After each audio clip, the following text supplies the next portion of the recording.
पाठचे उच्चार पंचाक्षर चालू करा सोम शंकर सोम शंकर पाठचे उच्चाराने पंचाक्षर दत्तभक्ती भजनाचा नाद माझ्या झोपडीत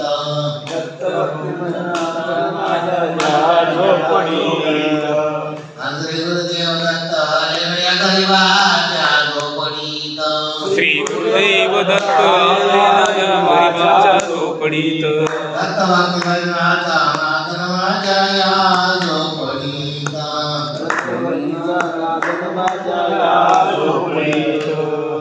अवधूत चिंतन देव दत्त दत्त दत्त अलाट निरंजन.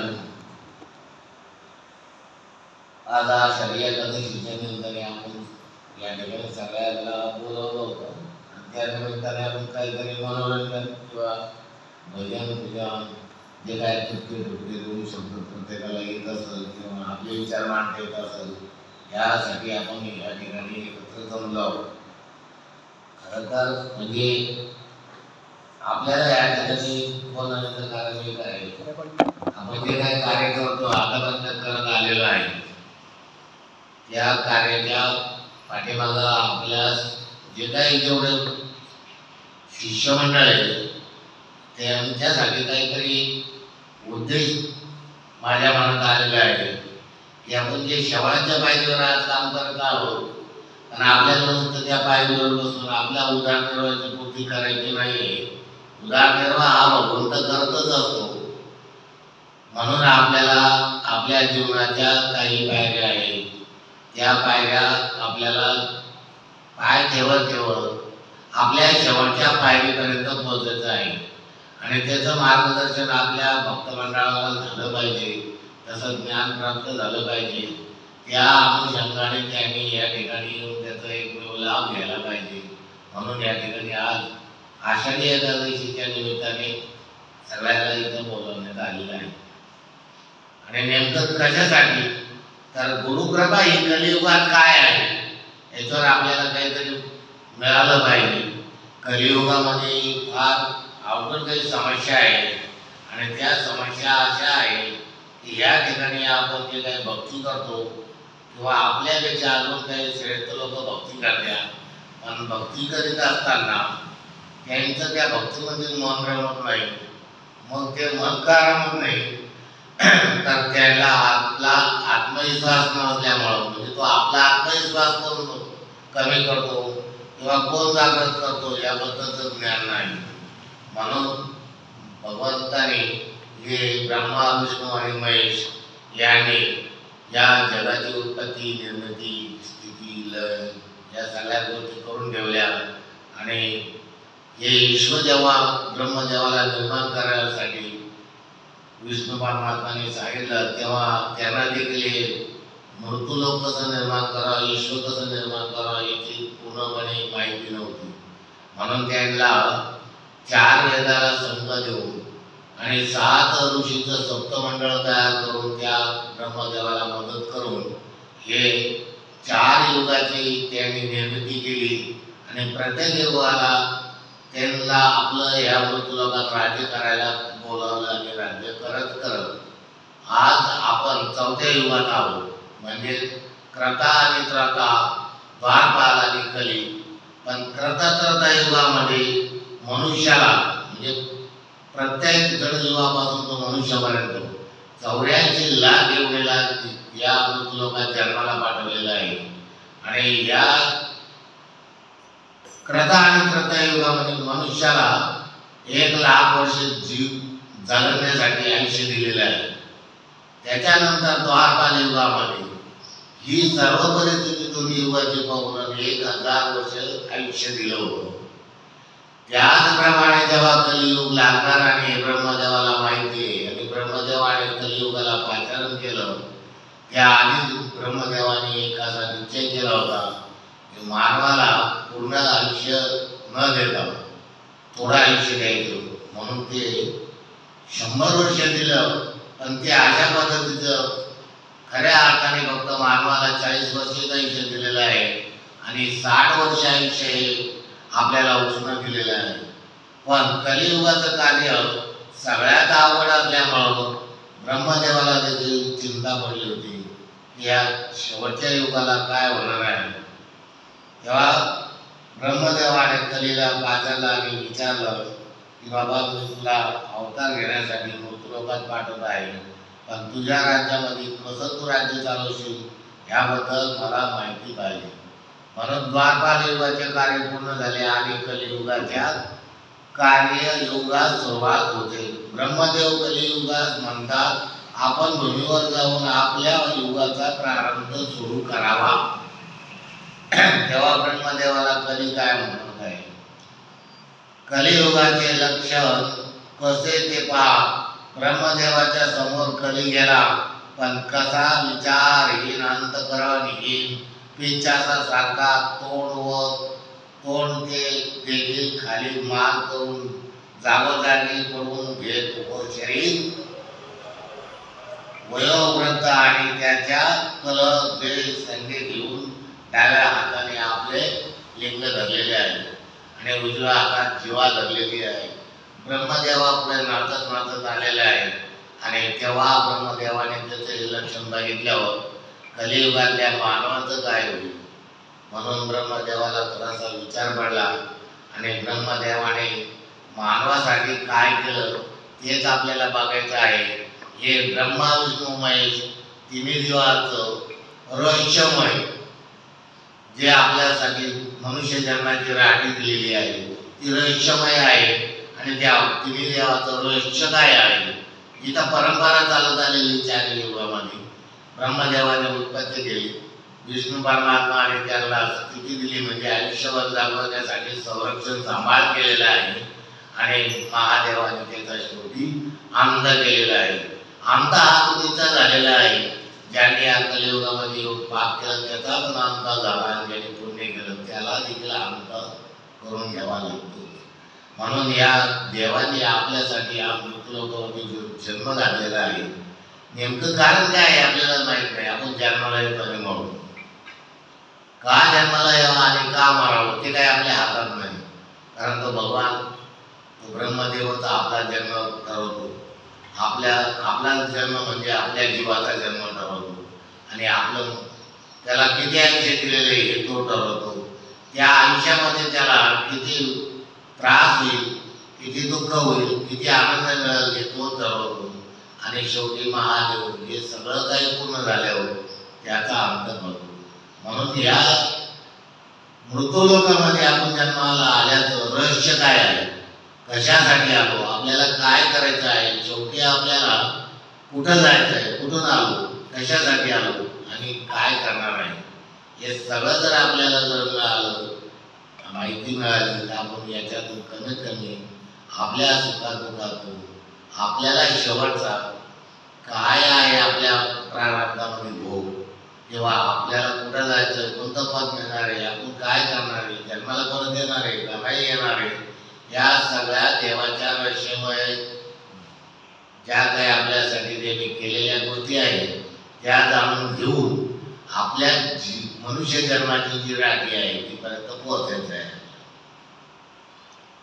म्हणून ते असं म्हणलेले गुरु कृपा कलियुगात, गुरुची कृपा जर झाली कलियुगात तर आपल्या जीवनाचं काही साकार होईल ही आशा लागेल आणि त्या आशेनं का होत नाही आपण हा परमार्थ कशा पद्धतीनं करू आणि आपल्या जीवनाला मोक्ष कसा मिळवू. कारण हे मोक्ष मिळवण्यासाठी काही वाटा सांगितलेल्या आहेत. त्यापैकी मला एक छोटीशी वाट जसं माझ्या विचारात आली, जीव आणि शिव हे ऐक्य आहे आणि जीवाने शिव जर ऐक्य असेल तर त्यात कुल हे ज्ञान ब्रह्मज्ञान आहे ते मिळवण्यासाठी आपली सगळ्यांची धडपड झाली पाहिजे. कारण आपण कुलामध्ये जर समजा राहिलो, जीवाने शिव ऐक्य झालो तर आपल्याला आपला मार्ग सहज सोपा होईल असं काहीतरी आपण करू शकतो. म्हणून ते कसं करायचं आहे त्याची माहिती आपल्याला पाहिजे आणि ती माहिती जर आपल्याला मिळाली तर आपण आपल्या शेवटच्या पायरीपर्यंत सहज पोहोचू शकतो. कारण ते करीत असताना आपल्याला नेमकं काय माहिती का, किती त्रास आहे, कसा आहे, तो कोण देतो, का होतो, आणि आपल्याला त्या त्रासातून कसं मुक्त व्हायचं आहे, तो सण कसा करायचा आहे, करायचा की नाही. मग आपण त्याच्यासमोर काही युद्ध नाही करणार, आपल्याला प्रेम प्रदान करायचं आहे, प्रेमातूनच आपल्याला या सगळ्या गोष्टीवर मात करायची आहे. मग ते कसं कलियुगामध्ये जसं ब्रह्मदेवाने म्हणे जावे मृत्यू लोकात आपल्या गुणानुसार आपले कार्य करावे, कलियुग ब्रह्मदेवाची आज्ञा घेऊन भूमीवर येण्यास निघाले व कली म्हणून लागले. भूमीवर आच्छादित करीन, धर्मासी आपण निरकुश करीन, निरानंद करीन, असा आहे निंदा कला माझ्या गुणानुसार होणार. परद्रव्य हरप करीन, परश्री रथ हे दोघे माझे भाऊ आहे. प्रपंच मोस्तर दंभक हे तर माझ्या स्वभावाचे प्राण सखे आहे. असा या कलियुगामध्ये अत्याचार अन्याय प्रत्येक जडजीवाला भोगावा लागतो, सहन करावा लागतो. त्यातूनच भगवंताने या 84 लाख योनीमध्ये एक मनुष्य योनी अशी केलेली आहे, तिला दुर्लभ मानलेलं आहे. आणि या दुर्लभ जर आपला जन्म आहे तर आपल्याला नेमकं वाचा दिलेली आहे, मन दिलेलं आहे, बुद्धी दिलेली आहे, तसं जीवाला दिलेली आहे, पण वाचा दिलेली नाही. म्हणून आपल्याला सुखे दुःखातून एकमेकाला सांगू शकतो. या अनुषंगाने आपण जसं सांगू शकतो तसंच आपल्याला आपल्या जीवनाला मार्गदर्शन देणारा गुरु सद्गुरू करावा लागेल. आणि त्याच्याकडे असलेलं ज्ञान, त्या ज्ञानाच्या अनुषंगाने तो आपल्याला प्रत्येक पायरीवर पाय ठेवण्यास मार्गदर्शन करील. म्हणून आपण काय घ्यायचं आहे आणि कशासाठी घ्यायचे याचं ज्ञान झालं पाहिजे. मग साऱ्याने चढण करून पोट भरून साधन करी, बकासुरासारखे सांगण्याचे तेच माझे प्राण सखे आहे. जे लोक ज्ञान असून सुद्धा अज्ञानासारखे वागतात, लोकांवर अहंकार अभिमान गर्वाने ताट्याने वागतात, ज्या ज्या लोकांपासून आपल्याला ज्ञान मिळावं अशी आपली अपेक्षा असते आणि आपल्या जीवनाचं काहीतरी सार्थक व्हावं अशा पद्धतीचे आपले विचार जेव्हा होत्या, तेव्हा हे ज्ञानी लोकच आपल्याला त्रास द्यायला सुरुवात करतात. त्याचं कारण आहे, ते काय जाणून बुजून करत नाही, पण त्याला खालीचा जो काय इथं म्हणजे त्यांच्या बुद्धीमध्ये फरक मिळतो, त्या बुद्धीनं ते त्या संयोगाने आपल्या पाठीशी लागत असतात. म्हणजे आपल्याला दुःख कोण देतो? मृत्यू लोकांचा देव दुःख देतो. तर भगवंताने ब्रह्मदेवाला 84 लाख योनी या ठिकाणी निर्माण केलेले आहे. आणि प्रत्येक जीवाला हिंसेत नेणं, अत्याचार करणं, मरणाच्या दारापर्यंत पोहोचवणं, अनेक पद्धतीचे दुःख देणं, त्रास देणं, हे कलीचं ज्यांना म्हणजे प्रभाव झाला अशा लोकांनी आपल्याला त्रास द्यायला सुरुवात केलेली आहे. म्हणून यांच्यापासून आपल्याला काय घ्यायचं आणि काय शिकायचं आणि आपल्याला शेवटच्या पायरीवर जायचं आहे, ती पायरी आपल्याला मोक्षापर्यंत नेणारी आहे. म्हणून ती कशी, त्याचं रहस्य काय आहे हे सगळं जाणून घेण्यासाठी आपण काही काळ घेतला पाहिजे. त्या क्षेत्रामध्ये त्याचं ज्ञान प्राप्त करून घेतलं पाहिजे. या ज्ञानाच्या द्वाराने आपल्या देहाची सोडणूक होणार आहे. म्हणून त्या ठिकाणी हे जे कसं जण ते माझे वैरी जाणं म्हणून या म्हणजे कोणतेच जर लोक वैरी आहे, जीव आहे आणि असं केलं पुण्य जण ते माझे वैरी, ज्यांच्याकडे पुण्य असत असे ते माझे वैरी आहे. कारण ते पुण्याच्या जोरावर ते भगवंतापर्यंत पोहोचण्याचा प्रयत्न करतात. पण त्यातून मी कलियुगाला पाचारण केलेले आहे. कलियुगाने सांगितलेलं आहे की या ठिकाणी तुमचा प्रेरणी चालवा. मी माझं कार्य करतो, मी माझं राज्य करतो, तुमचा प्रेरणी चालण्यामध्ये जसं धान्य आहे, गहू आहे, त्याच्यामध्ये खडे काडी कचरा आहे, त्या चालण्यावर जर टाकलं खडे एका बाजूला व्हायला पाहिजे, कचरा एका बाजूला व्हायला पाहिजे, शुद्ध धान्य एका बाजूला व्हायला पाहिजे. अशी जर तुझी भक्ती असत, तुझी भक्ती करणारे असत तर त्यांना त्याच्यापासून दूर राहील.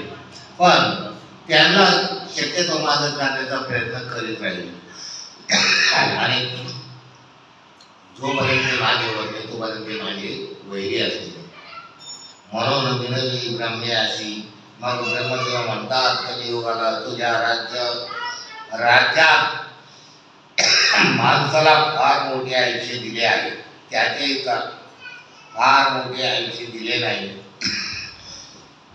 ज्याचे कारण तिन्ही युगात सर्वात मनुष्यात आयुष्य जास्त होते. त्या तिन्ही युगात मनुष्य जग अनुष्ठान पारायण करायचे,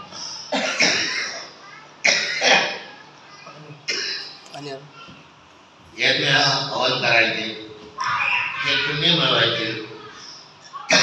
म्हणून त्रता आणि द्वारपाल युगामध्ये त्या युगाला राज्य करताना जड जीवापासून तर मनुष्य प्राण्यापर्यंत असा एवढा पुढं त्रास झाला नाही. पण त्यांचं म्हणणं आहे त्रता आणि द्वारपाल युगामध्ये देखील असे लोक होतेच त्याचे या काही गोष्टीला माहीत नव्हते. म्हणून त्यांचा सांभाळ करण्यासाठी किंवा त्याला धारेवर धरण्यासाठी त्या युगाला एवढा त्रास झाला नाही, सहजपणे ते विचार होतो. पण कलियुगाचा जेव्हा कलियुगाचं बोलणं झालं तेव्हा ब्रह्मदेवाला सुद्धा विचार पडला की कलियुगामध्ये आपण मानवाला काय शक्ती द्यायची, काय लक्ष ठेवायचं देण्यासाठी, जेणेकरून काही कर्मोपाय मिळतील. म्हणून या ठिकाणी असं म्हणलेलं आहे पुण्य करून. परंतु आता थोडे दिले गेले कलियुगात आयुष्य जास्त बोलू. आपल्याला मानवाला फक्त 40 वर्ष आयुष्य दिलेलं आहे आणि आपण भांडून जाऊ ब्रह्मदेवाकडून 100 गोळे केलेले आहेत, तरी सुद्धा आपले 100 वर्ष पूर्ण होत नाही. कारण आपल्याला मध्येच काहीतरी व्याधी अपघात काही ना काही आपल्या संघर्ष होतो आणि आपलं जे आयुष्य 100 वर्षाचं आहे ते पूर्ण होत नाही. मग आपल्याला याच्याबरोबर भगवंताने बुद्धी चंचल दिली, त्या बुद्धीच्या जोरावर आपण ब्रह्मज्ञान प्राप्त केलं पाहिजे, ज्ञान प्राप्त केलं पाहिजे. ज्ञानातून आपल्या जीवाची सोडवणूक कशी होईल याचं आपल्याला मार्गदर्शन झालं पाहिजे.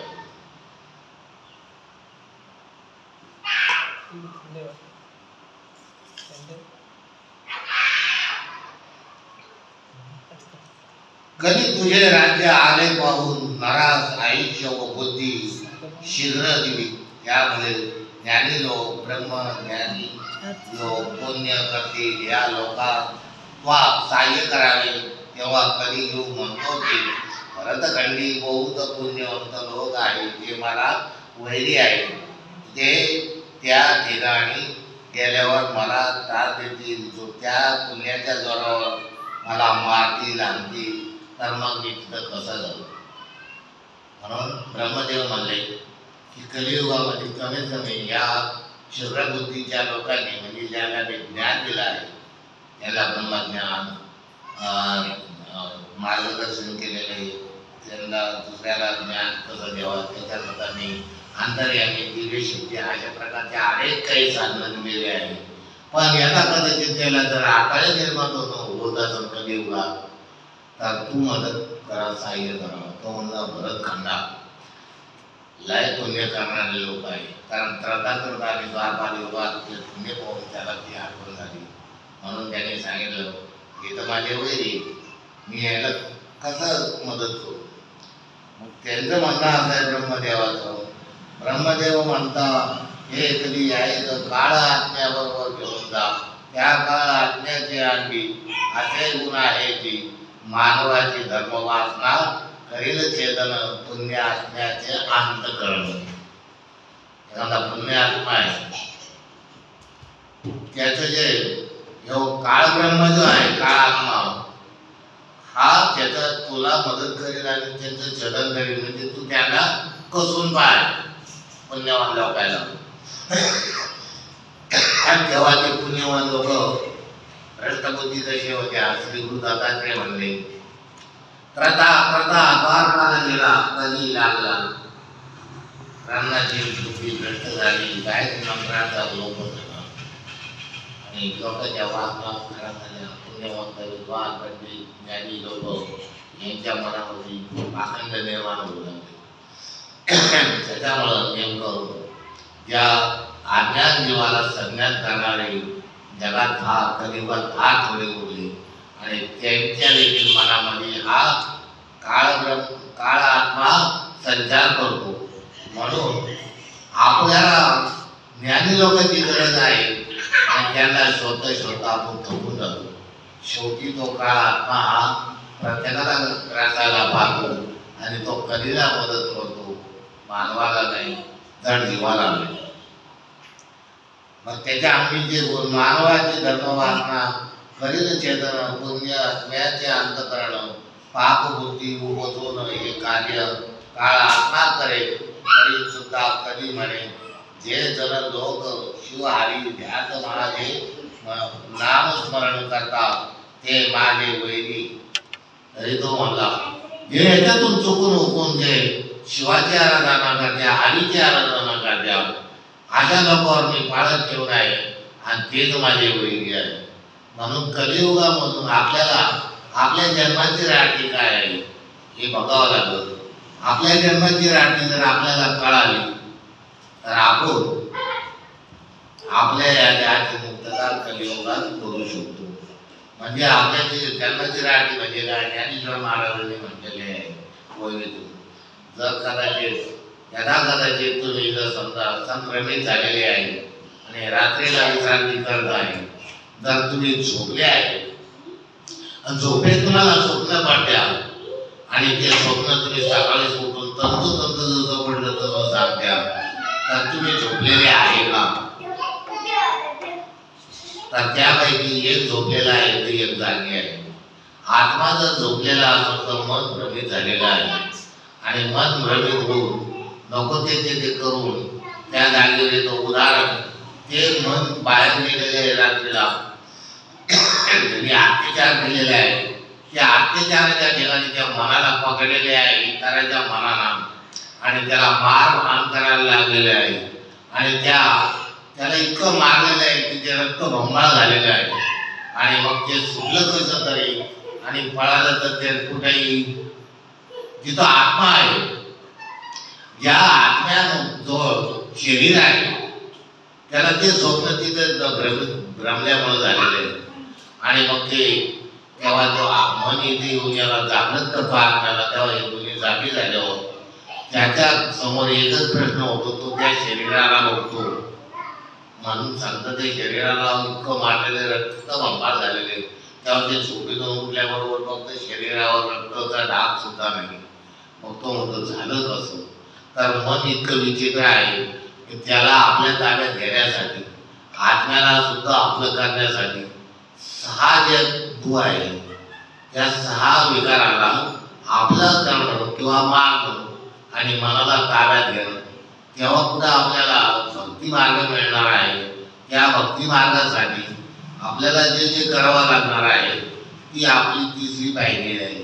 त्या पायरीपर्यंत आपल्याला जाणं गरजेचं आहे आणि ती राठी आपल्या जन्माची काय आहे ते तर बघणं सगळ्यात महत्त्वाचं आहे. कारण हे देवाचं आपल्यासाठी हे रहस्य आहे आणि ते रहस्य गुह्य आहे आपल्यापासून. म्हणून ते सुद्धा आपल्याला जाणून घ्यायचं आहे. म्हणून आपण त्या मार्गाने मार्गदर्शन देणाऱ्याच्या पाठोपाठ जर तंतोतंत जर गेलो ज्याला घ्यायची इच्छा आहे त्यालाच हे मिळू शकतो. कारण आताच मी याच्याकरताच तुम्हाला मुद्दाम कलियुगाबद्दलची थोडी माहिती दिली, पूर्ण नाही. पूर्ण माहिती देताना आपल्याला 2-3 तास ते फार मोठा आहे. म्हणून गुरुकृपा कलियुगात श्री शंकर अर्थात देवाधिदेव महादेव म्हणतात. इंद्रिय मन बुद्धी सर्व मावळून जीव शिव ऐक्य होऊन प्राप्त झालेली स्थिती होईल. मनाच्या पलीकडे अशी ती उन्मनी अवस्था होईल. अशा परिस्थितीत स्फूर्त झालेले जे ज्ञान आहे ते कौल ज्ञान. कुळ याचा आणखी एक अर्थ आहे. कुळ म्हणजे शक्ती, आकुळ म्हणजे शिव. या कुळा आकुळ संयोगाने सामरस्याने प्राप्त झालेले ज्ञान हेच कौल ज्ञान. यासाठी जीव आणि शिव ऐक्य आहे याचं भान आपल्याला सगळ्याला असलं पाहिजे की आपण जीव आहे पण शिवाच्या संलग्न आहे, जोड आहे. आणि मग ते ज्ञान आपल्याला प्राप्त करून घ्यायचं म्हणजे जे देवाचं तिन्ही देवाचं रहस्य आहे, ब्रह्मा विष्णू आणि महेश, ते रहस्य असं आहे की आपल्याला त्यांनी या रात्रीमध्ये टाकलं मृत्यूलोकात जन्माला. म्हणजे ब्रह्मदेवाने आपल्याला जन्म घातला, विष्णू परमात्माने त्याचा सांभाळ करायचा आयुष्य असेपर्यंत आणि महादेवाने त्याचा अंत करायचा. मग हे मरण आणि जन्म हे काय कारण आहे, का या राणीतून आपल्याला कसं बाहेर येता येईल, तेव्हा आपल्याला तिन्ही देवाचं रहस्य कळलं. आणि हे आपल्याला वेळ करावा का नको याचा अभ्यास केला पाहिजे.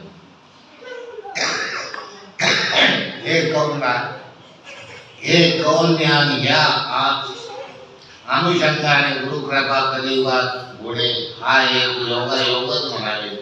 गुरुकृपेविना नाही आत्मज्ञान, वावगा तो शिन साधनाचा सहज साधन गुरुकृपा झालं. जर आपल्याकडे जर हे साधन असेल जन्म मरणाच्या राहण्याचं किंवा भगवानाच्या रहस्याचं, तर आपल्याला हे काही साधन घ्यायची गरज पडणार नाही. बरोबर आहे. मग ज्यांच्याकडे आहे ते पूर्णपणे आहे का, तो ब्रह्मज्ञानी आहे का, अंतर्यामी आहे का, दिव्य शक्ती आहे का, त्याच्याकडून आपल्याला हे मार्गदर्शन मिळेल का, आपल्या त्या सोडवणूक होईल का, या सगळ्या गोष्टी आपल्याला त्याला देखील शोधून बघावं लागणार आहे. कारण ती संशयित गोष्ट नाही. पण ज्ञानाविना वैराग्याची तवले नाही. जर असे काही असं त्यांच्याकडे ज्ञान नाही आणि वैराग्य परिधान केलेलं आहे तर ते भ्रम आणि भुरळ आहे. म्हणून त्याला सुद्धा आपल्याला कसावा लागलं का, आपल्याला आपल्या देहाची सोडवणूक कलियुगात करून घ्यायची आहे. म्हणून गुरु कृपेविना नाही आत्मज्ञान, वावगा तो शिन साधनाचा सहज साधन गुरुकृपा झालं. जीवाचे कल्याण तेने होईल.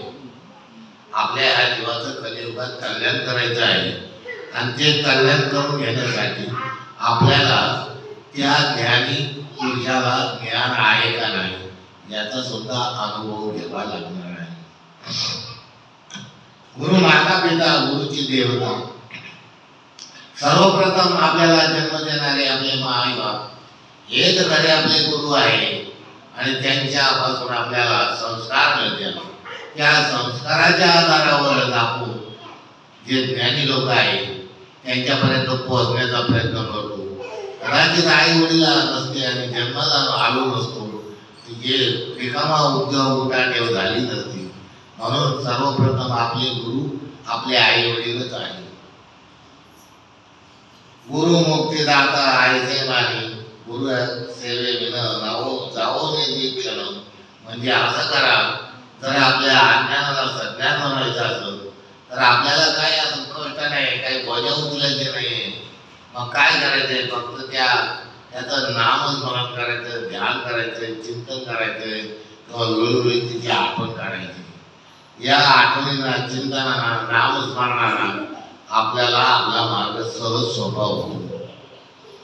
त्याने तो प्रसन्न नारायण अशा पद्धतीने गुरुचे मन प्रसन्न करून गुरुकृपा आपल्यावर झाली तर आपली उन्मनी स्थिती कलियुगात गुरुकृपेने त्या स्वरूपाची होते.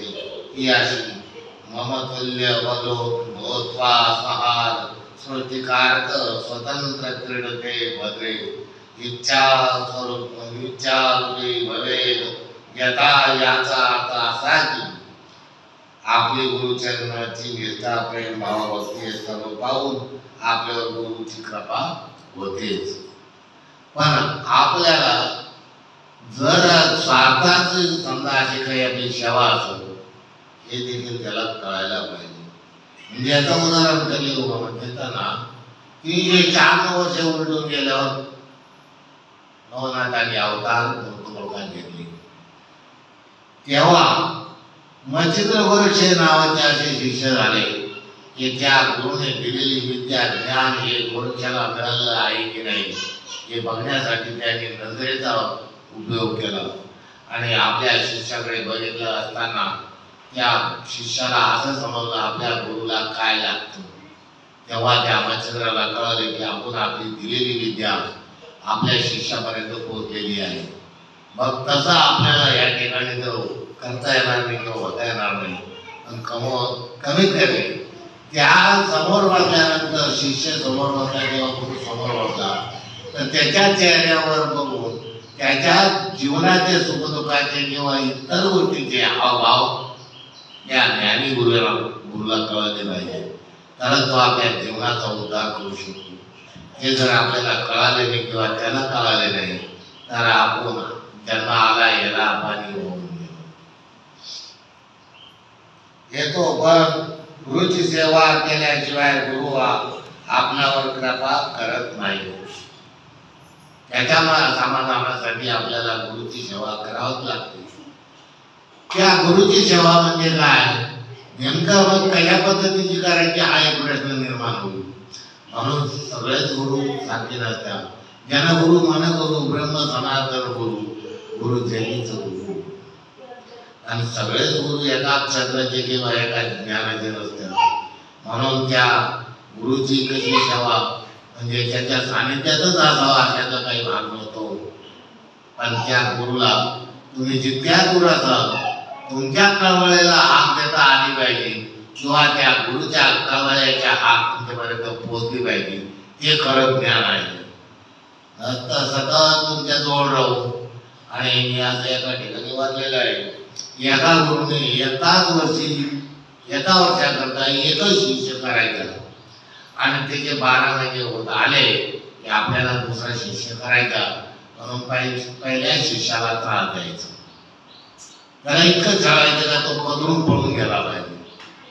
हा उपजीविका हा निर्णय त्याचा चुकीचा होता, कारण त्याला सगळं कसं तो शिष्य केला म्हणजे त्याला बाहेर गावी पाठायचं, पुढे खेड्यावर पाठायचं, पेक्षा मागून आणायला लावायची, त्याला तो स्वयंपाक बनायला लावायचा, त्याच्याकडून सगळं म्हणजे काम करून घ्यायचं, झाड झूड स्वच्छता, त्याची गाडी, त्याचे हात पाय लावा, त्याची सेवा करा, त्याला भिक्षा मागून जेवायला आणा. मग ते 1 वर्ष पूर्ण झालं, जवळ आलेलं आहे, आता याला काढून द्यायचं, मग त्याचा छळ करायचा आणि त्याला काढून द्यायचं. असं करीत करीत करीत एक शिष्य असा भेटला, त्यानं मनोमन आपला गुरु मानला आणि त्या गुरुने त्याला आपल्याकडे सेवेसाठी बोलवलेलं आहे, सेवा करीतच आहे. शेवटी त्याचे 12 महिन्यातले काही दिवस अजून राहिलेले आणि आता जातच नाही. मग गुरुने आयडिया केली, पावसाळ्याचे दिवस होते, नदीला पूर आलेला होता, आणि त्या शिष्याला सांगितलं, बेटा मुझे ये गाँव की भिक्षा नहीं होना है, पहले तड़ी जा बोले वही गाँव का भिक्षा मांगते रहा, मुझे ये भिक्षा नहीं चलेगा. यांनी निर्णय केला, नदीला पूर आलेला आहे, मग आता तिकडे जायचं आहे, नदीत पूर आहे, आपण जाणारच होतो. पण त्याची श्रद्धा गुरुवर होती आणि त्याने असं म्हणलं, तन धनाने शरीर देह आत्मा तू त्यांचे त्यांनी अर्पण केलेलं आहे. हा नदीमध्ये वाहून जरी गेला त्यांचा आत्मा त्याला मिळाला, माझं काही नाही यायचं. म्हणून त्यांनी ती भिक्षा डोळी घेतली आणि नदीत उतारलेलं आहे. नदीच्या पाण्याला स्पर्श होताच पाणी रस्ता द्यायला लागलेलं आहे आणि शिष्य पलीकडे गेलेला आहे, भिक्षा मागून आणलेली, परत आलेला आहे, गुरुची सेवा केलेली. ही सेवा त्याला अन्न करत असताना ये गुरु काय म्हणलं, एका बच्चा मेरा प्रताप, मैंने तेरी परीक्षा लिया और आपने एवढी कितनी शक्ति है कि तेरे स्पर्श से भी जल तुझे रास्ता देता है, तो मैं कैसा हूँ. तो मानतच होता आणि त्यालाच भगवंताने अशी बुद्धी दिली, बच्चे को बताएंगे मेरा शक्ति कैसा है. म्हणून शेवटी ते उठला, नदीमध्ये शिरलो, इतकं गेलं आणि पुराने लोटलं, लागलं वरडायला. मग परत हा पळत गेला, त्या नदीनं पाण्यातून रस्ता दिला त्याला, त्या गुरुचा हात धरला, बाहेर आणलं. बाहेर आणल्यानंतर परत तो बाहेर येऊन सावचेत झाला आणि तोच म्हणू लागला, एका बेटा बोले मैंने तेरी परीक्षा दिया, बोले मैं बैठने वाला नहीं था, मरने वाला नहीं था, मैं तो तुझे ये सब बताने वाला था. म्हणजे तो जर असा गुरु जर असं तो जर त्याला आपण अंगीकार केला किंवा त्याने आपला अंगीकार केला तर नेमकं आपल्या जीवनाचं होईल काय. म्हणून आपल्याला या आपल्या मनुष्य जन्माची राठी काय आहे आणि आपल्याला भगवंताचं रहस्य काय आहे, या दोन्ही गोष्टी आपल्याला या आपल्या आयुष्यापर्यंत जाणून घ्यायच्या आहे. त्या जर आपण जाणून घेतल्या तर आपल्याला मृत्यूलोकात जन्माला का आलो याचं खरं कारण कळलं, किंवा आपल्याला कोणी आणलं, कशासाठी आणलं हे देखील कळलं, आणि शेवट आपल्या देहाची सोडवणूक कशी होईल हे भगवंतमय रहस्य देखील आपल्याला कळू शकतो. म्हणून मी सांगतो, आपण ज्या पायरीवर उभा आहे ती पायरी शेवळलेली आहे, तिथं आतून हा त्रास होतो आहे. म्हणून या पायरीवरून वरच्या पायरीवर पाय ठेवल्यावर ती जागा आपण सगळ्यांनी करायची आहे, तर आपल्याला शेवटच्या पायरीपर्यंत जाण्याचा मार्ग मिळेल. म्हणून आपल्याला आपल्या जन्माची राठी काय आहे याचा सुद्धा अभ्यास करणं गरजेचं आहे.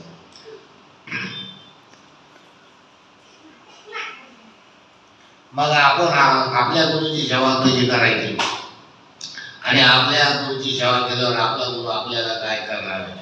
आपल्या गुरुच्या नीती निष्ठा प्रेम भाव भक्ती हे सर्व भाव आपल्यावर गुरु प्रभाव होते. त्याचा प्रत्येक कलियुगात अनुभवता येतो. तो पण गुरुची सेवा केल्याशिवाय गुरु आपल्यावर कृपा करत नाही. म्हणून अशी सेवा करायची. गुरु तन मन धनाने प्रसन्न झाले पाहिजे. प्रसन्न झाल्यावर ते आपल्या समान करून ठेवतात. गुरुकृपा कलियुगात अनुभव घ्या. कारण गुरुचं ध्येय असायला पाहिजे, गुरुचं आपल्या शिष्यावर प्रेम असायला पाहिजे, शिष्याचं आपल्या गुरुवर मनोभावे प्रेम असायला पाहिजे, आणि आपल्याला आपल्या देहाची सोडवणूक करण्याची तळमळ आहे हे आपल्या मनामध्ये तंतोतंत भरलं पाहिजे. कारण गुरुचं काम आहे गुरु करणार, आणि गुरुकडून आपलं काम करून घ्यायचं आहे. हे सगळ्यात मोठं आपल्यावर मोठी आपल्या मनाची जबाबदारी आहे, हे आपल्याला कळली पाहिजे. गुरु सेवेने गुरुची कृपा होते व गुरु भेटीने मार्ग सापडतो आणि इथे ईश्वराची ओळख होते. जर गुरुची भक्ती केली, सेवा केली तर आपल्याला काय मिळतं, गुरुची कृपा होते आणि गुरुच्या भेटीने मार्ग सापडतो. आपल्याला जो मार्ग पाहायचा आहे, जो शोधायचा आहे, तो गुरुच्या कृपेमुळे सापडणार आहे आणि इथे ईश्वराची ओळख होते. ईश्वर म्हणजे काय, रहस्य म्हणजे काय, कोणता ईश्वर आहे, तर ते रहस्य आपल्या जीवनामध्ये एक लक्ष म्हणजे आपला जो युनिक खेळे आहे तिथपर्यंत आपल्याला का नेलं, कशा करता आपण त्याच्यातून कसं सुटणार आहे याचा अनुभव घेण्यासाठी आपल्याला त्या ईश्वराची भेट सुद्धा करून देतात. गुरु भेटीने मार्ग सापडतो. त्या मार्गाने गुरुच्या म्हणण्याप्रमाणे आपण ईश्वराचे चिंतन केले. गुरुनं सांगितलं अशा पद्धतीने अशा ईश्वराचं चिंतन करा. हे जर चिंतन आपण केलं तर गुरुच्या स्थितीला आहे त्या स्थितीला आपण सुद्धा जाऊ शकतो. म्हणजे ही परंपरा आहे. ही परंपरा अशी आहे, जर मच्छिंद्र गोरक्षाचा जर गुरु असत, गोरक्ष कोणाचा तरी गुरु होता, आणि जो ज्याचा गुरु होता ते तरी कोणाचे गुरु झालेच आहे. म्हणजे आदिनाथ गुरु सकळ सिद्धांत मच्छिंद्रयाचा मुख्य शिष्य मच्छिंद्राने गोरक्षाशी केला. गोरक्ष कैनी प्रसाद एक निवृत्ती दातार ज्ञानदेव साधत होते. पण ज्ञान देवापर्यंत जर एकमेकाचे गुरु शिक्षण आता आहे, त्याच पद्धतीचे परंपरेचे आपलं गुरु शिष्याचं नातं. पण अशी सेवा केल्याने गुरु होण्याचा अधिकार प्राप्त होतो. गुरु होण्याचा अधिकार प्राप्त होत असताना तितकं ज्ञान साठाजवळ असला पाहिजे की तो आपल्या जीवनाची राठी काय आहे ती आपल्या जीवनाची राठी पाहून आपल्या शिष्यापर्यंत पोहोचवतो. आणि त्या राठीमधून आपला जे काय सुखदुःखाचा प्रवाह झालेला आहे तो संपवण्यासाठी भगवंताचं रहस्य काय आहे इथपर्यंत पोहोचू शकतो. पण गुरु कृपा झाली तर तसे आपले आत्मज्योत साक्षात्कार देऊ शकते. पण गुरुची आपणास व्हावी असे वाटत असेल, भक्ती मार्गाने नियम रहस्य जाणून घ्या. यानंतर कलियुगात गुरु कृपा व्हावी असे वाटते तर सर्वप्रथम गुरु सगुण निर्गुण शोधा की गुरु कलियुगात होणारे लक्षपूर्वक जाणून घ्या, अशी भक्ती करा. त्या भक्ती मार्गाने आपल्या जीवाचे कल्याण साधले गेले पाहिजे. ही भक्तीशी साचार विश्वाचा संसार, अशी भक्ती करा की या आपल्या भक्तीमध्ये कसं लोक तल्लीन होतील, कसं त्यांचं मन आकर्षित होईल. म्हणून ते म्हणले भक्तीशी साचार विश्वाचा संसार. या जगाचा संसार जो आहे या भक्तीमध्ये आला पाहिजे. म्हणजे सगळ्याला तिची आवड झाली पाहिजे. परिअहंकार नसे चित्ती, असं कुठला आपल्या मनामध्ये अहंकार आला नाही पाहिजे. मला काय करायचं कोण, माझी भक्ती भरपूर आहे आणि मग आपल्याला काही गुरुची गरज नाही, कोणाची स्वयंस्वरूप होऊन आपण साधिती कल्याण जगताचे. आणि अशी भक्ती करा की आपण आपलं कल्याण करून जगताचं सुद्धा कल्याण करता येईल, अशी भक्ती करा. मोक्ष रूप हाती घेऊन संपत्ती जगा लागे, येती भक्ती म्हणते. काय घ्यायचं? मोक्ष रूपी हाती घेऊन संपत्ती जे आपल्याकडे आहे, म्हणजे आपण ज्या मार्गाने चाललो आहे, आपल्या जीवाला मोक्ष मिळावा, हाच मोक्ष. आपल्या बरोबर येणाऱ्या भक्ताला तो सुद्धा कसं संपत्ती रूपाने, म्हणजे भक्तीच्या संपत्ती रूपाने तो दिल्या गेला पाहिजे.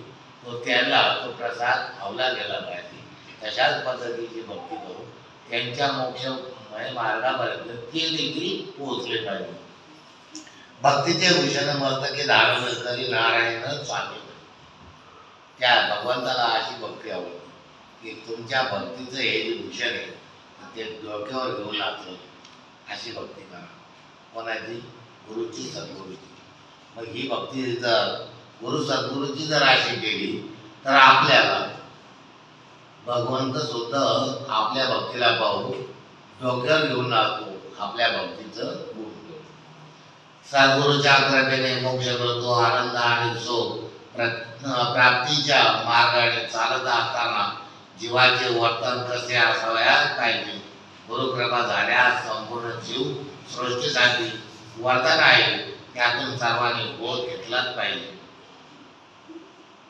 वरदान आहे मृत्यू लोकांनी. आणि कलियुगामध्ये सगळ्यात कष्टमय आहे मार्ग. इथं माणूस म्हणतो हे आपलं तर मनच लागत नाही, काय ते समजत नाही आणि काय नुसतं काय करत नाही. ते हे सगळं कठीण दुःखमय आहे. का की आपल्याला आपल्या राठी, आपल्या जन्माची राठी कळत नाही, म्हणजे तिथं दुःख आहे. आणि भगवानचं रहस्य आपल्यासाठी काय आहे ते माहीत नाही, तिथं दुःख आहे. या दुःखातून आपण सतत सुख कसं भेटत हे शोधित असतो. आणि ज्या ठिकाणी सुख शोधायला गेला त्याच्यामुळे दुःख बसलेलं असतो. ते दुःख आपल्याला सहन होत नाही, म्हणून आपल्याला त्याच्यातून धाव घ्यायला सुद्धा जागा उरत नाही.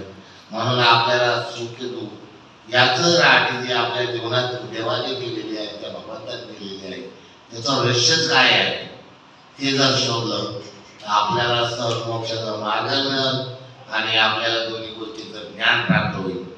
मनुष्य जन्माच्या राठीचं आणि भगवंताच्या रहस्यमयाचं. विद्वानाची लक्षणे सांगितली आहे. अवस्था व तिच्या स्थितीबाबत सविस्तर निरूपण केले आहे.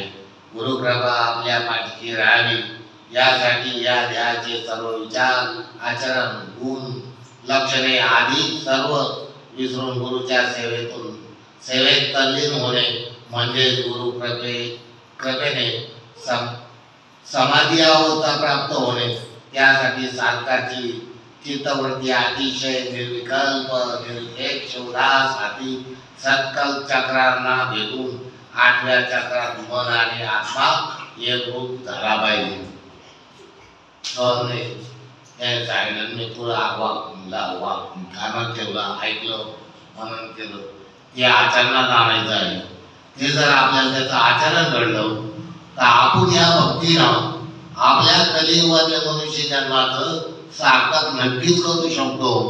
आणि याच्यासाठी आपल्याला फक्त एवढंच कष्ट आहे, जे आपल्या दैनंदिन जीवनामध्ये कष्ट होत्या यापेक्षा गुरुनं दिलेले दुःख ते कष्ट सहन करणं ही आपल्या वरची जबाबदारी. ही अज्ञानमानाची जबाबदारी आहे. ती जर दूर केली तर आपल्याला त्याच्यातून खर्च झाल्याचं भासत नाही, आनंद होतो. आणि तो आनंद मिळवत असताना आपल्या शेवटच्या पायरीपर्यंत पोहोचता येतो. म्हणजे करून निज ध्यानात तल्लीन होणे म्हणजे गुरुकृपा होणे. तथा आपली समाधीची ही 5 प्रकार श्रीदत्त गुरूंनी सांगितले आहेत. 5 प्रकार ज्या 5 समाधी म्हणजे अशा पद्धतीचं ज्ञान घेऊन आपल्याला त्या ठिकाणापर्यंत पोहोचता येतं. दत्तगुरूंनी सांगितले आहे, ज्याने उपाधी त्यागून अखंड समाधी साधली त्याच्या सर्व आदिव्याधी संपता तो सदैव ब्रह्मपदी नांदतो. जो स्वतः तत्वाच्या वृत्तीने सामावून स्वयंमुक्त असा संचार करतो, त्याच्या सानिध्यात राहून पतिताचे कल्याण होते. आदम देखील पुनीत होता. ज्याला अज्ञानी आदमी दुराचारी सतत ते लोकांच्या छळणुकीवर आहे, सतत वाटवा अशा विचाराचे आहे. पण या 5 समाधी जर साधल्या तर त्याच्या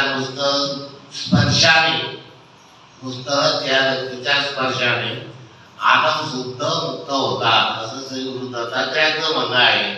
आणि अशा मुक्ततेला जर आपल्या जीवनात फायदा होत असत तर आपण या शेवटच्या पायरीवर असू तर आपल्या शेवटच्या पायरीपर्यंत जाताना आपल्याला पहिली पायरी त्रास देते, दुसऱ्या पायरीवर पाय ठेवला तर सुखाचा काहीतरी सहारा मिळत आहे असं वाटतो. तेव्हा शेवटच्या पायरीपर्यंत म्हणजे आयुष्यापर्यंत आपण त्या पायरीपर्यंत पोहोचण्याचा प्रयत्न करू शकतो. म्हणून करा धन्य सर्व देव सूर आणि ऋषीगण ही त्यांच्या पुढे नतमस्तक असतात. त्यांच्या केवळ दर्शनाने सर्व पाप तुटतात. त्यालाच परमहंस म्हणावे. तो देहात असूनही देहातीत असतो तोच खरा अवधूत. जो सदैव ब्रह्मानंदी तल्लीन आहे तोच पूर्ण ब्रह्मानंद असतो. त्यापेक्षा सर्वश्रेष्ठ कोणीच नाही. अशा प्रकारे श्री दत्त गुरु समाधी अवस्थेत व तिचे लक्षणे सांगतात. म्हणजे जेव्हा आपण एखादं मंदिरात गेलो आणि आपण डोळे लावूनच बसलो पाहिजे असं काय नाही. आपण ध्यानस्थ म्हणजे काय ध्यानस्थ व्हायचंय त्या ठिकाणी आपण समाजात बसलेला आहे, पण मनामध्ये चिंतन आपल्याला काय भेटेल या ठिकाणी याचा असायला पाहिजे. काय म्हणजे आपल्याला काही धंदवलं करू की त्याच्यातला जो क्ल्यू आहे, जो मार्ग आहे, तो आपल्या जीवनाला सार्थक ठरेल तो आपल्याला त्या मंदिरात आहे का? मग त्या मंदिरामध्ये आपल्याला काय बघायचं आहे? त्या मंदिराची जी देखभाल आहे ती देखभाल म्हणजे तो भक्त तो पुजारी त्या ठिकाणचा त्यांनी त्या मंदिराची व्यवस्था ठेवलेली आहे का? दुसरा त्या मूर्तीला कुठे काही विजा पोचलेले आहे का? त्या मूर्तीवर मळ धूळ बसलेली आहे का? या मूर्तीचे वस्त्र बदललेले आहे का? या सगळ्या गोष्टीचा विचार करून तळमळ करणं आणि तिथपर्यंत धाव घेणं असं जर केलं तर ती मूर्ती परत त्या ठिकाणी जागृत अवस्थेत होते आणि ती आपल्याला तळमळीला आशीर्वाद देती समाधी आहे. म्हणून श्री गुरु दत्तात्रयांना असं सांगायचं आहे की तुम्ही तिथं ध्यानस्थ असा. ध्यानस्थ म्हणजे डोळे लावून नाही, असं ध्यानस्थ असा तिथे दुरावस्था काय कोण करतो आणि मग त्याला काहीतरी आपल्याला करता येईल का त्या अवस्थेत असा.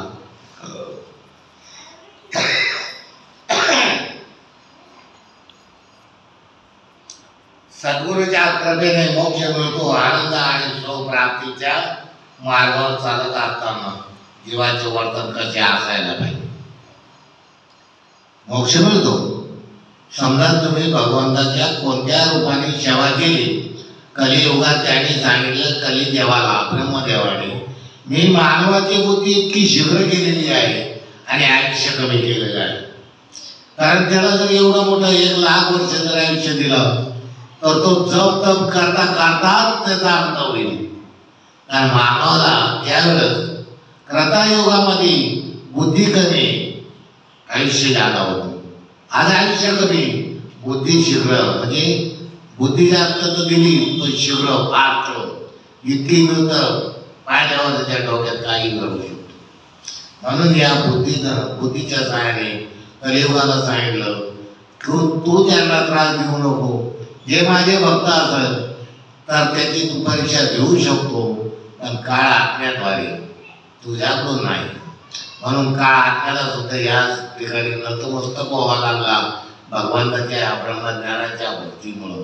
आणि काळ आत्मा सुद्धा दूर पडू लागलेला आहे. पण त्यांच्यापासून ज्यांची मनप्रवृत्ती झाली, नंदोप झाला, भगवंतांनी सांगितलं कलियुग तो तुझा भक्त झाला. आणि ज्याचे धनदौलत आणि मन प्रवृत्त झालं नाही, मात्र तू त्याला स्पर्श करू शकत नाही. आणि त्याच भक्ताच्या जीवावर आम्ही आमची त्रिदेवाची कालचक्र ही परिस्थिती चालवतो. आणि ते चालवण्यासाठी आम्हाला फक्त कलियुगात तोच मदत करतो. म्हणून आम्ही त्याच्या या भक्तीवर इतका खुश आहोत की त्याची भक्ती आम्ही डोक्यात घेऊन नाचत असतो. ते आपण पूर्ण करावे. त्यावर माता अनुसया म्हणाली, बाळा हे आधी कठीण कार्य एकाच जन्मात साधे होईल असे वाटत नाही. त्यासाठी अनंत जन्म घेऊन तपश्चर्या करावे लागेल. आता इथं ते काय म्हटलं, आपल्या मनुष्य जन्माची राहते. आता मृत्यू लोकांमध्ये ते यांनी मनुष्य जन्म घेतली. आखरी ऋषीनं अनुसयानं देवाधिकानं कृष्ण राम आहे गेले. मग त्यांनी आपल्या जीवनाची जन्म घेताना राठी बघितली होती का? मृत्यू लोकांचा नियम आहे. कारण या ठिकाणी येऊन त्याला देखील सोडवणूक करावं लागली या मृत्यू लोकांमध्ये अवतार घेण्याची आहे की नाही. मग तसंच आपण देखील त्यांचे अंश आहोत. म्हणून आपण नुसतं आयुष्य दिलं, कामधंदा करतो, खातो पितो आणि जगतो, इथं थांबायचं नाही. तर छोट्या मोठ्या गोष्टीने आपल्याला आपल्या जन्माची राठी ती बघायची आणि त्यातून भगवंताचं रहस्यमय काय आहे आपल्यासमोर ते बघितलं तर आपला देव मुक्त होणार. म्हणून आपण ते बघण्यासाठी भगवंत साक्षात काय म्हणतात अनुसया मातेला. आणि हे जर बाळा ती विचारते तू मला एवढी माहिती दिली. आता बाळा माझा एक प्रश्न आहे, हे बाळा आत्री कठीण कार्य एकच जन्मात साध्य होईल असे वाटत नाही. त्यासाठी आनंद जन्म घेऊन तपश्चर्या करावे लागेल. ते ऐकून श्री गुरु दत्तांनी अत्यंत प्रसन्नपणे अतिशय सुंदर उत्तर दिलं. ते म्हणाले, माते तुझे म्हणणे सत्य आहे, मात्र त्यासाठी जीवाला सर्वात शेवटी नरदेव प्राप्त होतो. 84 लाख योनी करून आलो जीवाला नरदेव म्हणजे मनुष्य जन्म शेवटी भेटतो. असं एका योगामध्ये एका जीवाला 99 वेळेस मनुष्य धारण करता येतो, जन्माला घेता येतो. पण 99 वेळेस येऊन सुद्धा त्यांनी आपल्या देहाची सोडवणूक हे सार्थक त्याच्या हातात लागलं नाही. म्हणून त्याला पुनरुत्ती जन्म पुनरुत्ती मरण. मग शेवटचा अंत काय आहे तर पिच्छाशिवनी. पिच्छाशिवनीला अनंत काळापर्यंत सुटका नाही. म्हणून या ठिकाणी म्हणजे अनुसया माता श्री गुरु दत्तात्रेयाला आपल्या मुलाला विचारते आणि आनंद जन्म घेऊन सुद्धा ही राठी समजणार नाही. ते म्हणते असं काहीच नाही कलियुगामध्ये, इतकं साधं सोपं करून दिलेलं आहे. फक्त ते जाणून घेण्याचा प्रयत्न तुम्हाला असायला पाहिजे, तो तुमच्या ध्यानात असायला पाहिजे. हेच खरे सर्व निरूपणाचे सार आहे. त्यामुळे नरदेव हा स्वरूप उत्तम आणि दुर्मिळ आहे.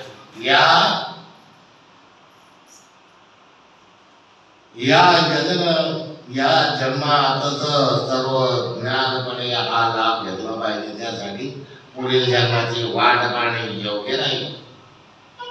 अनुसयाला सांगतात पुढच्या जन्माची वाट पाहायची नाही, या जन्माचा लाभ घ्या. इथं तुम्हाला ज्ञान देणारा गुरु करून घ्या. त्या ज्ञानाच्या आधारे तो जर तुम्हाला हे ज्ञान भगवंतापर्यंत पोहोचण्याचं जर करीत असलं तर त्यांच्या म्हणण्याप्रमाणे तुम्ही जर वागत असाल तर याच कलियुगात देवाची जुनी ओळख होते. मग तुम्हाला हक्काचं तुमचं जे आहे जन्माची राहणी तिच्यातला मार्ग मिळत, भगवंताचं रहस्य काय आहे ते कळत आणि आपल्या त्याची सोडवणूक होईल. म्हणून ही 3 पायऱ्या आहेत. जन्माची राहणी, भगवंताचं रहस्य शोध आणि तिसरं मोक्ष. तर या जन्मात हे मिळू शकतो. सर्व लाभात सहित लाभ देव आणि त्यातही आत्मज्ञान हे विशेष आहे. हा लाभ ज्याने साधला ती गुरु कृपा तोच नव्हे तर त्याचे माता पिता आणि त्याचे कुळ देखील धन्य होईल. इतकं भगवंत दत्तात्रय सांगितलं अनुसयाला इतकं सोपं आहे. पूर्वीसारखं तुम्हाला जप तप अनुष्ठान पारायण करायची गरज नाही. कारण तुम्हाला भगवंताने कलियुगामध्ये जन्माला येतात बुद्धी शिकवून दिलेली. त्या बुद्धीच्या जोरावर तुम्ही काय करायचं, आपल्या द्यायची सोडवणूक करून घ्यायची. ती करून येत असताना तुम्ही वेगळ्या विचाराने जाऊ नका. म्हणून 5 समाधी आहे त्या पद्धतीने जा तर तुमच्या द्यायची सोडवणूक सहजच होईल. या धन्यतेचे वर्णन करावे तेवढे कमी आहे. अशा योगी पुरुषाचे सारे जगच धन्य होईल. कारण त्याच्या परब्रह्मी आढळवास निश्चित आतो त्याच्या अंगी सर्व सामर्थ्य असते आणि तो पुरुष अशा पद्धतीने असेल तर त्याच्या सहवासामध्ये राहून नक्कीच तुमच्या देहाचं सार्थक होणार. हे माते म्हणून मी तुला सांगतो की तू देखील आता लोभ आदी सारे सोडून सद्गुरूला शरण जा. तू सुद्धा या मृत्यूलोकात आली, तुझ्याकडे शक्ती आहे, सामर्थ्य आहे, तू आखरी ऋषीची भाज्या आहे. तुझ्या लोकाने सूर्य देखील तापत नाही कारण त्याला भीती वाटते. अनुसयाला जर आपल्या सूर्यकिरणाचे चटके बसले ते श्राप देऊ शकते. म्हणून तुझ्या प्रभावाची किंमत नाही या ठिकाणी. तर तुला 5 समाधीचं ज्ञान दिलेलं आहे ते तू घे, जगापर्यंत पोहोचव. हेच तू त्याचा गुरु बन तर त्याच्या द्यायची सोडवणूक तुझ्यामुळं होईल. त्यांच्या कृपेने तू निश्चित अखंड समाधी होते. गुरु कृपा बद्दलचे महत्व सांगितले. ते सर्व मन चिंतन हरिभक्ती करावी. अशा चिंतनाने आपल्या त्याची सोडवणूक होणार आहे. आणि ही जर करून घ्यायची असेल तर मनुष्य जन्माला आल्यानंतर सर्वप्रथम एका युगात नव्यानं मनुष्य जन्माला येतो आणि त्यातून आपल्याला भगवंताने दिलेली भक्ती जर केली त्या भक्तीच्या अनुषंगाने आपण पुनरुपी जन्माला येणं आणि पुनरुपी मरण हे साधन भगवंताचं रहस्य हे आपल्याला नक्की कळत. पण त्या 5 समाधी आहे त्याला जप नाही, तप नाही, अनुष्ठान नाही, पारायण नाही. हे श्री गुरु दत्तात्रयाने आपली माता अनुसयाला सांगितलेलं आहे. आणि त्या अनुसयाला असं सांगितलं आहे जनसामान्यापर्यंत पोहोचवण्याचं कार्य करावे ते अशा पद्धतीचं. म्हणून आता सांगितलं होतं आदिनाथ गुरु सकळ सिद्धांचा मच्छिंद्र दयाचा मुख्य शिक्षक मच्छिंद्राने बोध गोरक्षा शिकेला गोरक्ष दैनी प्रीती वळ दैनी प्रसादे निवृत्ती दातार देव सारतो. म्हणजे ही गुरु परंपरा म्हणजे ज्ञानी पुरुषाला आपला गुरु मानून चालत नाही तर त्याची सेवा करा, त्याचं मन जिंका, त्याच्या मनाला आनंद मिळावा तर तो गुरु आदा करा. नुसता गुरु करू नका. त्याच्या समोर बसल्यावर समोरच्या व्यक्तीला काय लागतं हे त्याच्या चेहऱ्यावर बघून त्याला सांगता आलं पाहिजे, देता आलं पाहिजे. आणि असं त्यांनी बनवलं पाहिजे. जर त्यांनी आपल्या चेहऱ्याकडे पाहिलं तर आपल्या गुरुला काय पाहिजे त्या शिष्याला असं जर कळालं तर या जगामध्ये 5 समाधीची आखरी ऋषीच्या अनुषंगाने श्री दत्तात्रयाने अनुसयाला दिली ती परंपरा आपल्यापर्यंत पोहोचली तर आपल्या देहाचं कल्याण झाल्याशिवाय राहणार नाही. असं श्री गुरु दत्तात्रय आपल्या माता अनसूयाला सांगतात.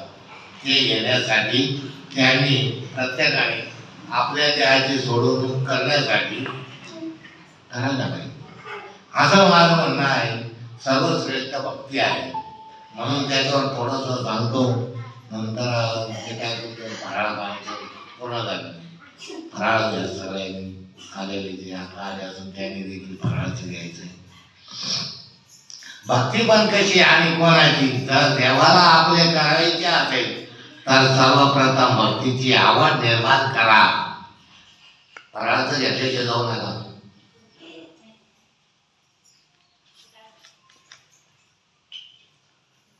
भक्तीची आवड निर्माण करावी लागेल. जर आवड निर्माण झाली तर भक्ती कशी व कोणाची करावी ते समजण्यासाठी मार्गदर्शन पाहिजे. ते गुरु किंवा सद्गुरु, गुरुकृपा झाली तर ज्ञानेश्वराचे बंधन तुटेल. मगच भगवंत आपल्यापासून दूर नाही हे सर्व गुरुला शरण गेल्याने कळेल. हरी तुझी मूर्ती दिसे सर्वभूती, असे तुझी वती चराचरी, तुझं विन ठाव नसे अनु मात्र, व्यापून या सर्वत्र राहिलासी. काय वर्णू तुझे नाम, रूप गुण सगुण, तुझी एक स्वामी म्हणे, तुझे ईश्वाचे जीवन, समर्पिते मन तुझे पाहिजे. असं एवढा दृढ भाव ठेवा लागणार आहे. तेव्हा तो गुरु, त्याला दया येईल, तो प्रसन्न होईल, तो आपल्यावर कृपा करेल आणि त्या कृपेमुळं आपल्या देहाची सोडवणूक होईल.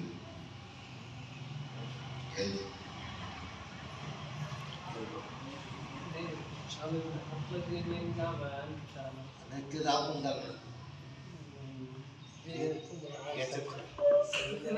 जे आपल्याला पाहिजे ते आपण करणार. त्याच्याकडे हे जे अभ्यास हा लिखाणातला आहे, तो लिखाणातला तिथं आपण नंतर करू. ठीक आहे, आपल्या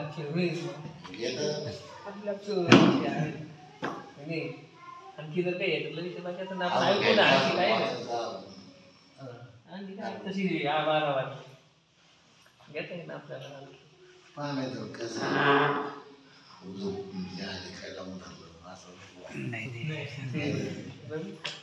नाही असं माझं काय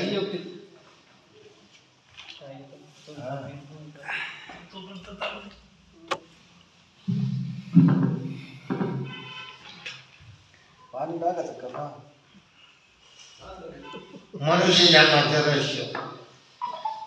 आता आपण फक्त त्याच्याबद्दल ती माहिती मार्गदर्शन दिलं नाही, माहिती दिली का बा आपल्या या जीवनाच्या मनुष्य जन्माचे राहते, मनुष्य जन्माचं रहस्य, देवाने आपलं रहस्य काय बनवलं आणि त्यातून आपल्याला सुटण्याचा मार्ग. म्हणून या ठिकाणी श्री गुरु म्हणतात, ज्ञानी अज्ञानी जड जीव हे सर्व ऋतू लोकात जन्म घेतात. असं नाही ज्ञानी लोक जन्माला आले आणि अज्ञानी लोक जन्माला आले नाही. कारण भगवंताने सगळ्याचा जीव दशा तयार केली आणि प्रत्येकाला कुटुंब तयार केलं, कुटुंबामध्ये त्यांना जन्माला घातलं, त्यांचं कार्य त्यांना नेमून दिलं, त्यांनी आयुष्यापर्यंत काय काय करायचं आणि त्यांनी जसं कार्य केलं तर त्याच्यातून त्यांना मार्ग द्यायचे. जसं पूर्ण शाळेत जातं ते अभ्यास करतं, ते कॉपी करून लिहितं ते वेगळं, ते मनात लिहितं ते वेगळं, असं त्यांना जे काही मार्ग दिले जाते त्याच पद्धतीचं हे मनुष्य जन्मामध्ये भगवंत त्यांच्या पूर्ण मार्गाची व्यवस्था अशी केलेली यवून सदनामध्ये. आणि त्या ठिकाणी चित्रगुप्ताला नेमून दिलेलं आहे. प्रत्येकाच्या काय झालं मृत्यू लोकांना ते लिहून अधिकार करायचं आणि मग त्याला जेव्हा मृत्यू होतो तेव्हा त्याला त्या ठिकाणी यम सदनामध्ये नेतात. तर त्याला 16व्या आश्रमामध्ये यम सदनाच्या द्वारावर उभं करते आणि त्या ठिकाणी त्या चित्रगुप्ताकडून त्याचे फाईल काढल्या जाते, पूर्ण विचारपूस केल्या जाते. तर त्याच्या पत्रात पुण्य असं तर त्या 16व्या आश्रमामध्ये भगवंताचं कीर्तन भजन पूजन त्याचं मनोरंजन करतात. आणि पाप जर असं तर त्या 16व्या आश्रमामध्ये त्याला देहदंड, सूरदंड, त्याला अनेक व्याख्या दिल्या जात्या, मारहाण केली जाते. आणि त्याच्याकडे जर समजा अशी काही मोठी चूक असेल त्याला परत मृत्यू लोक आणले जातं आणि त्याला परत येईल त्यावेळेचा जो नैवेद्य असतो त्या कुटुंबाकडून त्याला जेवण दिलं जातं आणि त्याला त्याच्या पापण्याच्या आधारे त्याला पिच्छा श्रेणीला सोडला जातो. तेव्हा तो ब्रह्मदेवाची आराधना करतो, भगवंता मला हा त्रास होतो, मला याच्यातून मुक्त कर सोड.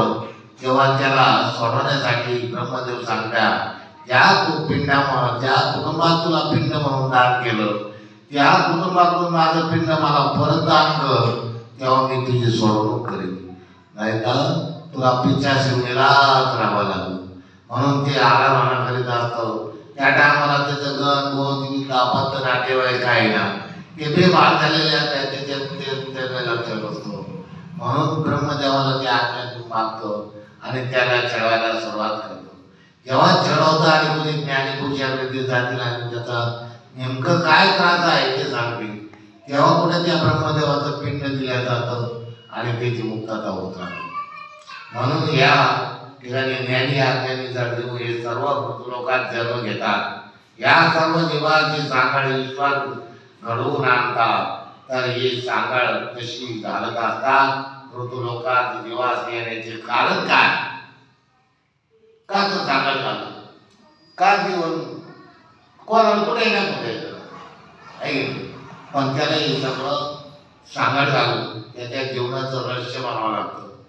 म्हणून हे देखील मनुष्य जन्मास घेण्यास पाहिजे. देवाने मृत्यूलोकात जीवास का बरे मृत्यूलोकातच जन्म आणि मरण लावले हे रहस्यमय कारण आपण जाणून घ्यायलाच पाहिजे. मृत्यूलोकातच स्वागत नाही करतो. देवाला तिकडे पळायची गरज नाही ना, तिकडे काय गाड्यामध्ये जायचंय काय? कारण माझ्या मनाला संशयाने विचार करण्याची प्रवृत्ती असे मला सतत वाटते आणि मग जेव्हा माझ्या समोर आलं मला संशय यायला लागला, माझी प्रवृत्ती खराब झाली. मी ज्ञानी आहे का अज्ञानी हे मला कळालं. कारण ज्ञानी आहे तर मग हे का, आणि अज्ञानी आहे तर मग मी का प्रवृत्ती खराब केली. वर्तन मनुष्य प्राण्यास समजत नसावे किंवा पटत नसावे. माझं वाटतं की माझी प्रवृत्ती खराब झाली हे लोकांना कळत नाही, समजत नाही. यायला काही उद्योग आहे का म्हणतो त्याला उठले बसले ते म्हणतात थोडे कधी लोकांना आहे. म्हणून माझं मन मला संशयाने पाहतो आणि मग मला त्या संशयाचं निराकरण करायचं आहे. त्याच्यासाठी मी काय करावं हा शोध घेतो. मग कसं पटत नसेल म्हणून मला लिखाण करावे असे सतत वाटून वरच्या वाक्यात श्री गुरु दत्तात्र्यांनी म्हटलेले जन्मात सर्वत्र जीव सहित मनुष्य जीव प्राणी जन्मा आला सर्व चैतन्याशी 84 लक्ष एवढे सगळ्यांना. मग हे लिखाण का करायला राहिलं की ज्या ज्या लोकांना असं वाटतं त्या ज्या लोकांपर्यंत लेखनातून जर हा संदेश गेला तर त्यांचे मन सुद्धा बधीर होणार नाही आणि त्याला सुद्धा याची आवड निर्माण होईल. खरोखर आतापर्यंत आपण हे जीवनात काही केलं नाही ती करायलाच पाहिजे. मग लक्ष करण्याची एक जीव मात्र तो दुर्लभ जीव मनुष्य, कारण तो वाचा मिळाली बोलणे चांगले सर्व दुःख सुख व्यक्त करणे त्याचबरोबर दुःखावर संयमाचे समाधान करण्यासाठी बुद्धी चातुर्य यासाठी ज्ञानी आज्ञानी म्हणून निवास प्रार्थना आहे. त्याच्याकडे ज्ञान सल्ला घ्यायला का हो माझं भांडवल चालू त्या माग घ्यायला लागल मग काय काय केलं खरं सांग. मग ते म्हणतो माझी आयडिया कर तुझा असं होणारच बरोबर आहे. मग अशा माणसाचा सल्ला घेऊ ना आपण वकील सोडून दुसरीकडे नाही जाणार. मग त्यांना ज्ञानी म्हटलेले आहे. मग तो ज्ञानी त्या कोर्टामध्ये त्याचा सल्ला घेतो तो त्याला शिकवतो. पण जो कोर्ट न्याय घेतो तो बघतो. ज्ञानी वकील आणि अज्ञानी म्हणजे जड जीवाला होणारा त्रास तो दूर करण्यासाठी त्याला ज्ञानी पुरुषाची गरज आहे. आणि मग हे सगळं प्रकरण त्या कोर्टात न्याय घेतो. म्हणजे आपण या जीवनातून मुक्त झालो पाहिजे तेव्हा कळतो. म्हणजे याचा विचार बऱ्याच रहस्यमय प्रयोग देऊन मृत्यू लोकात जन्मात घालून जीवाचं रहस्यमय बनवले ते रहस्य काय ते जाणून घेणे महत्वाचे आहे. का आपल्या जन्माला कोणी नव्हतं सापडलं. जड जीवापासून म्हणजे दगडापासून सजीव बनवलं. मग त्याच्यात चौऱ्यांची लक्ष येऊन येईल. झाडं सध्या आहे ते सजीव आहे. मग त्या झाडाला सुद्धा का झाडाचा जन्म दिला तर त्याने पहिल्या जन्मात काय केलं त्याच्यामुळे त्याला. तर ब्रह्मा विष्णू महेश या तीन देवाच्या हाती कळसूत्राची दोरी. ब्रह्मा विष्णू महेश यांच्याच हातातील कळसूत्राची दोरी आहे आपली. म्हणून रहस्य काय हे जाणून घेणे गरजेचे आहे. तिन्ही देवा मिळून श्री गुरु दत्ताचे अवतार झाला पण कार्य त्याचे वेगळेच आहे. मग मला तसं असं माझ्या मनाचा संशय होता. आपण तिन्ही देव पुढे पाहिजे आपल्या मंदिरामध्ये जातात तिन्ही देवा मिळून जातात त्याचा अवतार आहे. पण त्यांनी सांगितलं स्वप्नातून येणे चाले करू नको बोलू नको.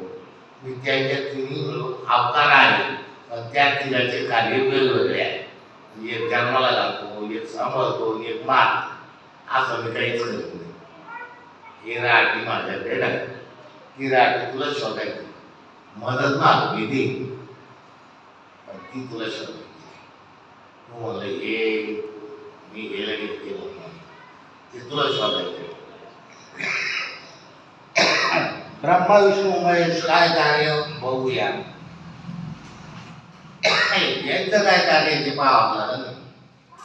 उत्पत्ती जीवाची स्थिती आयुष्याची लय म्हणजेच नाच अर्थात फेरी या तिन्ही कार्यास कालचक्र असे म्हटले आहे.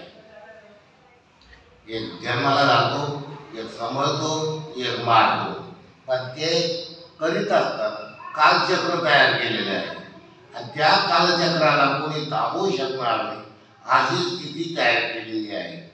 मग एका ठिकाणी असं झालेलं आहे. असा आमच्यासारख्या अनपढ जवळ अज्ञान लोकांकडून कधी कधी या घराला घेऊन आणलेले गेला का बाई म्हणून त्याच्याकरता सुद्धा लिहून ठेवलेलं आहे. पण आपण मोरे माणसं जिवंत करू शकतो. एवढे सिद्धनारायण लोकांनी जिवंत केले अशा अनेक आहे. तुमच्या ज्ञानेश्वरांनी सच्चिदानंद बाबाराव कुटुंब बसवलं बरोबर आहे. त्यांनी कालचक्र फिरवलं का फिरवता येतच नाही. ही जन्माची राहते.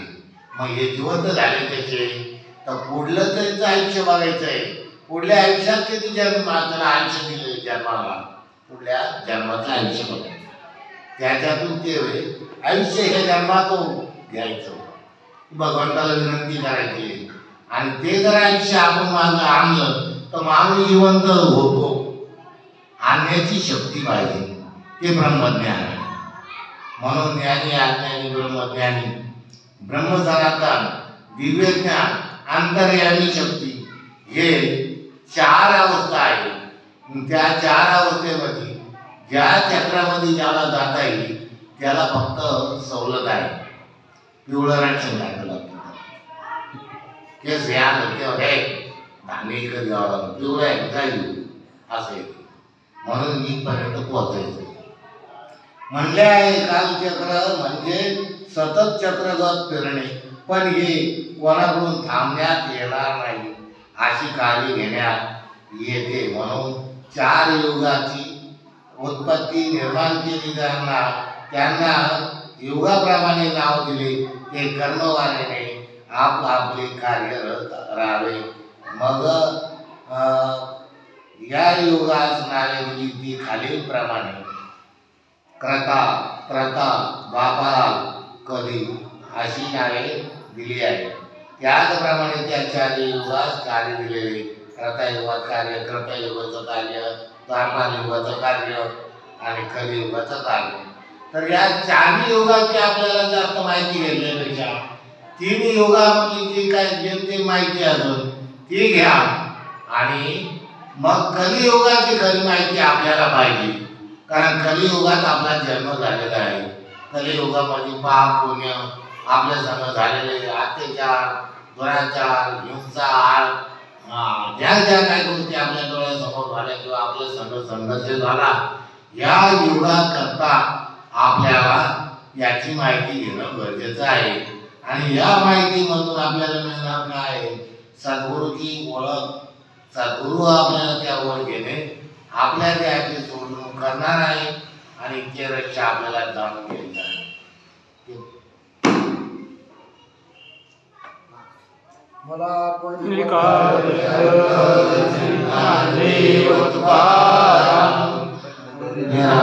महाराज की जय. नवनाथ महाराज की जय. अवधूत चिंतन देव दत्त दत्त दत्त निरंजन.